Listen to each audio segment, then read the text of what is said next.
একটা বিষয় স্থানীয় সরকার নির্বাচন নিয়ে কথা হচ্ছে, তাই না? আমাদের অনেক মানুষ গ্রামে গঞ্জে দেখলাম, ওই কোথায় গেছিলাম, যে অমুক ভাইকে চেয়ারম্যান হিসেবে দেখতে চাই। যে ভাই লেখো বিএনপির কেউ যেন এমন কোনো কথা না লেখে। আমরা কোন ভাইকেই সংসদ নির্বাচনের আগে স্থানীয় সরকার নির্বাচনে দেখতে চাই না। সংসদ নির্বাচনের আগে বাংলাদেশে অন্য কোন নির্বাচন নয়।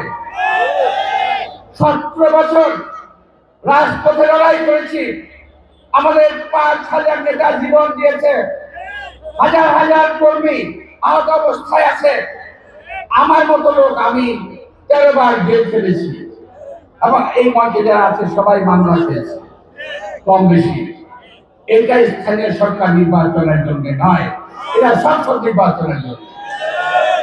এখন এই যে স্থানীয় নির্বাচন কথা বলা হচ্ছে, যারা বলছে তাদের উদ্দেশ্যে বলতে চাই, আপনাদের উদ্দেশ্য দুর্বিসন্ধমূলক, আপনাদের উদ্দেশ্য ষড়যন্ত্রমূলক। কোন পরিস্থিতিতেই দেশের মঙ্গলের জন্য এটা আপনারা চান না।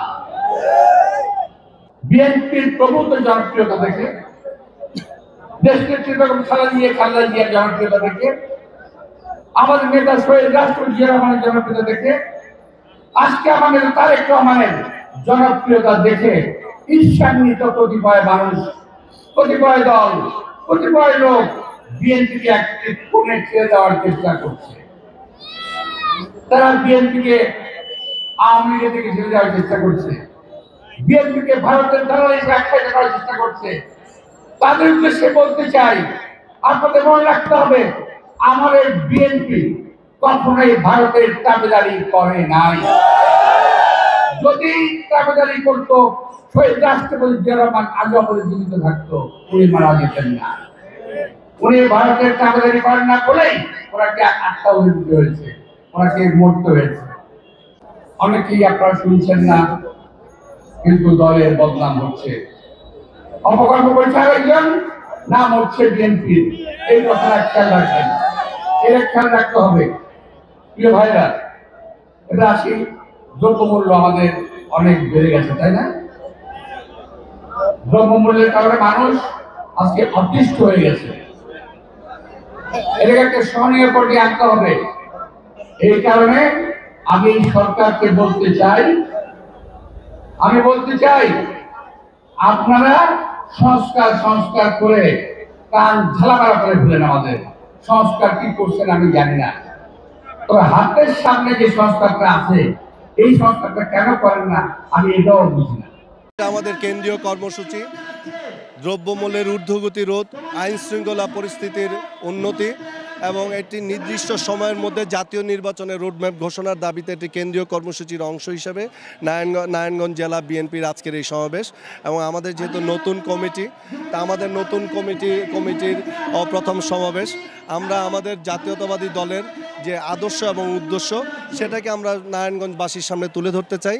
এবং আমাদের যে কেন্দ্রীয় নির্দেশনা, যে সমস্ত বিষয়বস্তুর উপরে যে আজকের এই সমাবেশ, সেগুলো যাতে সরকার দ্রুতভাবে পদক্ষেপ গ্রহণ করে, সেই আহ্বানটা আমরা আজকে এই জনসভার মাধ্যমে জানাতে চাই।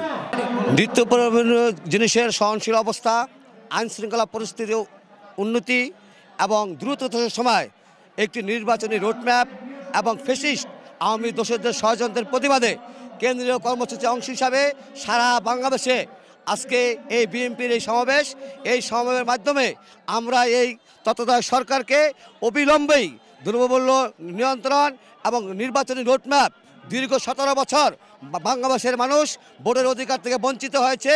আর 5ই আগস্টের যে বিপ্লব ছিল, সেই বিপ্লব ছিল জনগণের ভোটের অধিকার ফিরিয়ে দেওয়া। তাই দ্রুততম সময় তারেক রহমান নির্দেশে দ্রুততম সময় বাংলাদেশে একটি সুষ্ঠু নিরপেক্ষ নির্বাচনের মাধ্যমে একটি জাতীয় সংসদ নির্বাচন হবে, তারপরে স্থায়ী নির্বাচন হবে। স্থায়ী নির্বাচনের জন্য বাংলাদেশের মানুষ রক্ত দেয়নি, জাতীয় নির্বাচনের জন্য জনপ্রতিনিধিত্ব সৃষ্টি করার জন্য তারা রক্ত দিয়েছে। আজকের এই সভা বিএনপির কেন্দ্রীয় কর্মসূচির অংশ হিসাবে বাংলাদেশের যে জনগণকে সম্পৃক্ত করে বিএনপি যে মেসেজ দিচ্ছে, তারই ধারাবাহিকতায় আজকের এই সভা থেকে আমাদের প্রাণপ্রিয় নেতা আমাদের দলের ভারপ্রাপ্ত চেয়ারম্যান তারেক রহমান সাহেব এদেশের মানুষের ভোটাধিকার ফিরিয়ে দেওয়ার লক্ষ্যে, এদেশের মানুষের নৈতিক অধিকার ফিরিয়ে দেওয়ার লক্ষ্যে, দেশকে শান্তিপূর্ণভাবে সামাজিক ব্যবস্থাও ফিরে দেওয়ার লক্ষ্যে যে নিরলসভাবে 17 বছর কাজ করে যাচ্ছেন, তারই ধারাবাহিকতার একটি অংশ হিসেবে আজকের এই সভা।